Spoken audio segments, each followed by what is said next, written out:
কৃষ্ণা, আশা করি সবাই সুস্থ আছেন, ভালো আছেন। তো আজকে আমাদের বাড়িতে অরন্ধন উৎসব পালন করা হচ্ছে। তো ভগবানকে পান্তার সঙ্গে বিভিন্ন পদ ভোগ লাগানো হয়, আর এখানে ফলটা পরে ভোগ লাগিয়েছি, যেহেতু ভুলে গিয়েছিলাম আগে তাই।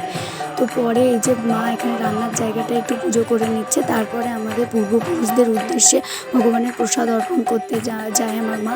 তারপরে আমি গাড়িতে সুন্দর করে তিলক অঙ্কন করে দিয়েছি। তারপরে এখানে ভগবানের প্রসাদ মনসা দেবীকে অর্পণ করছেন আমার মা। তারপরে এবার বিকেলবেলা আমরা চলে এসেছি, আমাদের নাচ ও নাটকের প্র্যাকটিস ছিল এখানে, আর মা আমাদের ডিরেকশন দিয়ে দিচ্ছিল। তো এখানে আমরা সবাই মিলে উপস্থিত ছিলাম, প্র্যাকটিস চলছিল।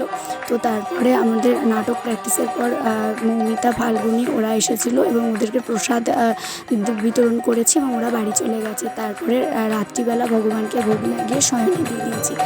তো এটা হচ্ছে পরের দিন 18ই সেপ্টেম্বর ভাগবতম জয়ন্তী ছিল, তাই জন্য ভাগবতমের পূজা করি এবং কিছুক্ষণ ভাগবতম গ্রন্থটি আমি পাঠ করেছিলাম।